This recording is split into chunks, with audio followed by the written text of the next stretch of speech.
Oke, assalamualaikum warahmatullahi wabarakatuh. Alhamdulillah teman-teman semuanya, apa kabar? Semoga senantiasa dalam kebaikan dan dalam berkah Allah Subhanahu wa Ta'ala. Bertemu kembali kita dalam sharing sirah, mendalami kisah, mengambil hikmah. Di tahun ke-7 Hijriah, Rasulullah SAW bersama dengan para sahabatnya kemudian berangkat umroh qadha.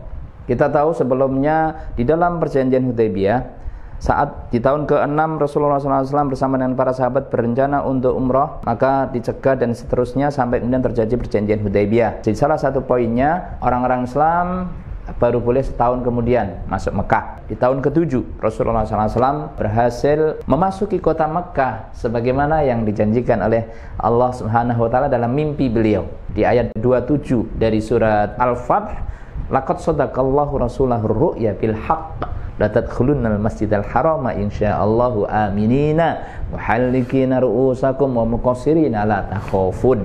Sungguh Allah Subhanahu wa taala telah benar-benar membenarkan apa yang dimimpikan oleh Nabi sallallahu alaihi wasallam, berhasil masuk Masjidil Haram. Teman-teman semuanya dirahmati Allah Subhanahu wa taala, dalam perjalanan itu sebagaimana kita tahu perjalanan Madinah ke Mekah 8 hari. Rasulullah SAW segera kemudian memerintahkan para sahabatnya, sebelumnya kalau pakaian ihram itu ya udah dipakai penuh, tertutup semuanya. Tetapi pada tahun itu Rasulullah SAW kemudian memerintahkan untuk ittiba, yang kemudian untuk berikutnya menjadi syariat ketika kita berihram, itu ittiba berupa dibukanya pundak bagian kanan. Untuk apa itu? Di antara mu'arrikh menjelaskan bahwa Rasulullah memerintahkan untuk membuka yang kemudian kita sebut dengan ittiba itu, ya, membuka pundak kanannya, itu untuk menunjukkan betapa kaum muslimin itu adalah orang-orang yang kuat, orang-orang yang kekar, orang-orang yang terampil, yang terengginas, yang tetap tegak, kuat dan sebagainya. Baru datang itu sudah kemudian segera diperintahkan untuk tawaf, dan di 3 putaran pertama itu diperintahkan, disunnahkan untuk lari-lari kecil.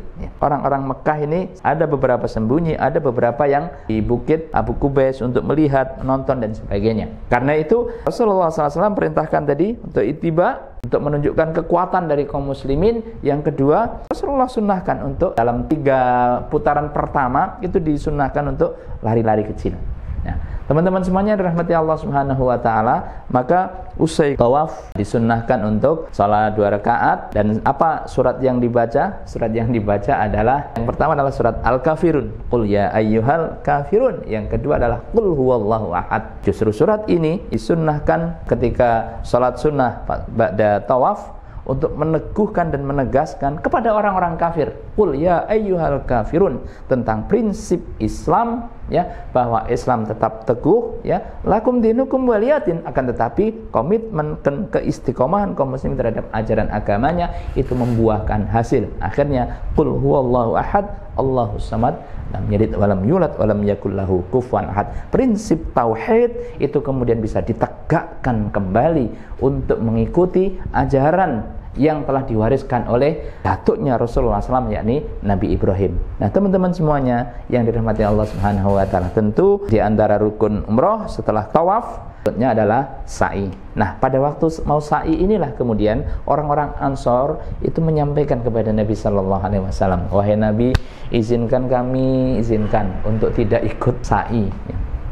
Loh, emang kenapa? Ceritalah orang Ansar, kalau sebelumnya ketika mereka ini di masa jahiliyah sebelum masuk Islam, saat sa'i di antara Bukit Safa dan Marwah itu ada patung besar namanya patung Manat. Di dekat patung Manat itu kemudian ada pohon. Ya, di tahun-tahun sebelumnya ketika mereka masih jahiliyah, saat sa'i itu dari Safa kemudian sampai tengah-tengah di patungnya Manat itu kemudian mereka tawaf, ya. Mereka ngelilingin patungnya Manat ini, dan kemudian menuliskan maksud, tujuan, permintaan dan permohonan dan seterusnya, digantungkan ke pohon di dekat patungnya Manat tersebut, ya. Setelah putar kemudian ke Marwah, setelah dari Marwah begitu lagi, putar lagi dan seterusnya, ya. Karenanya ketika kemudian pasca tawaf bersama dengan Rasulullah SAW, orang-orang Ansor ini kemudian menyampaikan kepada Nabi, izinkan kami tidak ikut bersama untuk sa'i. Maka Allah Subhanahu wa taala menurunkan ayat 158 di surat Al-Baqarah bahwa innas safa wal marwata min sya'airillah faman hajjal baita aw i'tamara fala junaha alaihi ayyatawafa bihima. Sesungguhnya Safa dan Marwah adalah bagian dari syiar-syiar Allah yang artinya juga menjadi bagian rukun dari haji ataupun umrah, ya. Faman hajjal baita aw i'tamara, barang siapa yang haji ataupun umrah, ya, fala junaha alaihi ayyatawafa bihima, maka tidak berdosa ketika mereka melakukan sa'i. Maksud dari tidak berdosa, kalau sesuatu itu tidak berdosa berarti dilakukan nggak apa-apa, ya. Tapi tidak dilakukan berarti lebih baik, oh iya, gitu kan. Ternyata bukan demikian. Maksud dari tidak berdosa, saat Ummul Mukminin Aisyah radhiyallahu anha ditanya oleh Urwah bin Zubair tentang ayat ini, beliau kemudian menjelaskan peristiwa ini. Dan peristiwanya adalah, ya, keengganan dari orang-orang Ansor untuk ikut karena khawatir berdosa, di mana dulu di masa jahiliyah mereka suka mengelilingi atau kemudian meminta kepada patung Manat yang ada di tengah-tengah antara Safa dan Marwah. Maka Allah menegaskan bahwa fala junaha alaihi ayyatawafa bihima, ya. Walaupun masih ada di situ, ya, sedangkan engkau sudah tidak musyrik lagi dan sudah masuk Islam, sudah beriman, maka ketika kemudian engkau melakukannya karena Allah, engkau melakukannya dengan cara yang benar diajarkan oleh Nabi sallallahu alaihi wasallam, maka yang demikian itu tidak berdosa. Nah, ini yang di awal pernah kita sampaikan, pentingnya kita mempelajari as-sirah an-nabawiyah, sehingga ketika kita membaca ayat Al-Quran, kita bisa memahaminya lebih baik, lebih komprehensif, dan kemudian tidak salah faham, tidak gagal faham. Nah, teman-teman semuanya yang dirahmati Allah Subhanahu wa taala, pasca perjalanan umroh ini, ya, itu banyak sekali kejadian-kejadian yang luar biasa. Antara lain dalam perjalanan rombongan umroh itu, umrah qadha, itu ada adiknya Khalid bin Walid, namanya Walid bin Walid. Walid bin Walid ini sudah muslim. Pada waktu itu dia bermaksud untuk mencari kakaknya, tapi tidak ditemukan. Karena memang waktu itu Khalid bin Walid dia sembunyi, tidak ingin diketahui, tidak ingin melihat dan seterusnya. Beberapa orang-orang kafir Quraisy itu melihat, ya. Nah, kenapa? Karena Khalid bin Walid ini sudah ada rasa tertentu pasca dia diperintahkan bersama dengan 500 pasukan untuk mencegat orang-orang Islam, ya Rasulullah bersama dengan kaum muslimin saat rencana di tahun ke-6 kemarin mau umroh tersebut. Nah, pada waktu Khalid bin Walid ini mengawal, menakut-nakuti dan seterusnya, itu kemudian diperintahkan oleh pimpinan kafir Quraisy untuk agar saat kaum muslimin itu sholat, maka kemudian diserang. Pokoknya dibikin gara-gara lah. Oke, Khalid bin Walid kemudian sudah siap atas perintah tersebut, dan kemudian menunggu waktu sholat rombongan dari kaum muslimin.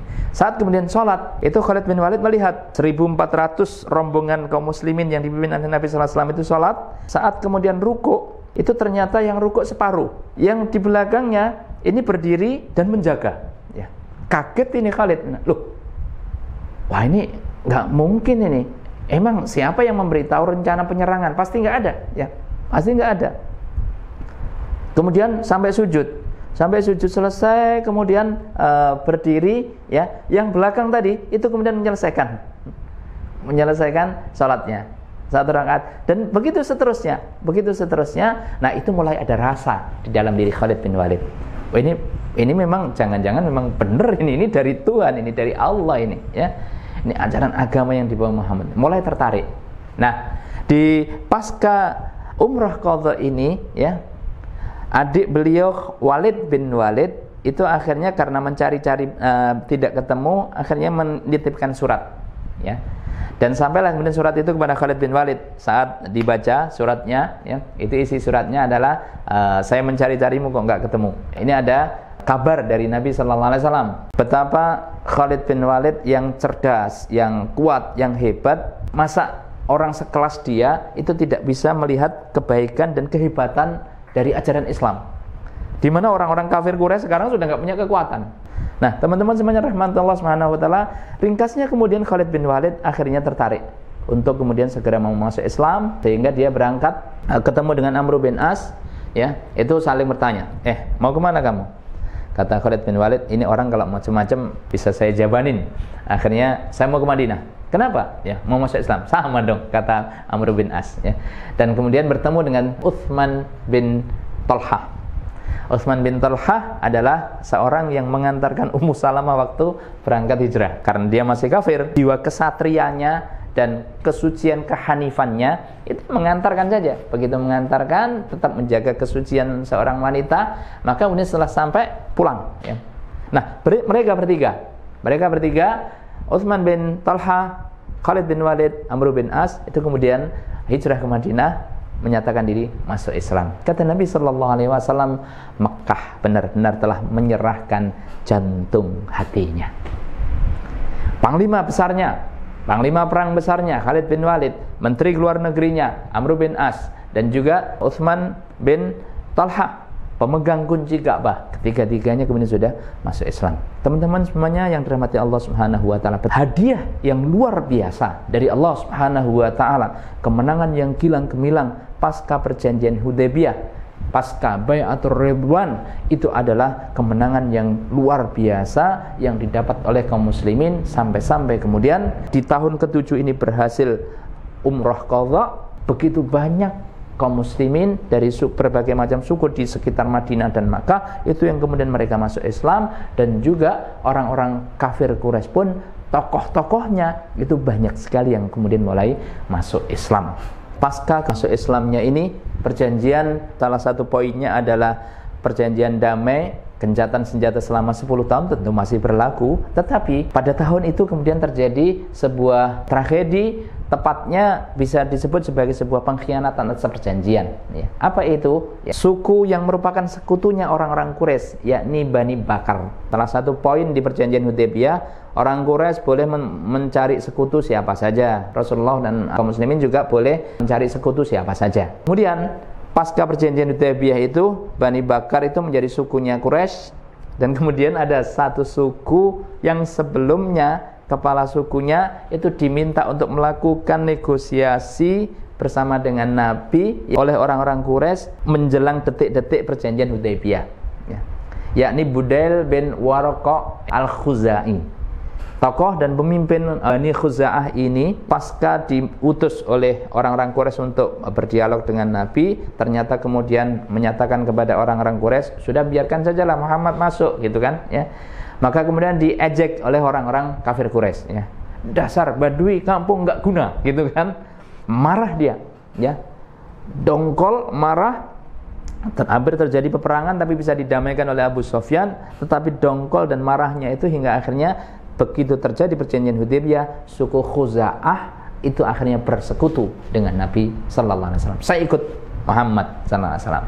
Di tahun ke-7 Hijriah ini, Bani Bakar yang sedang bertikai dengan suku Khuza'ah, Bani Bakar minta bantuan orang-orang Quraisy, dan kemudian mereka bermaksud untuk melakukan penyerbuan kepada orang-orang Bani Khuza'ah. Mengetahui yang demikian, maka kemudian Budail bin Warqa segera datang kepada Nabi SAW menyampaikan bahwa ini orang-orang Quraisy bersekutu dengan Bani Bakar mau menyerang kami.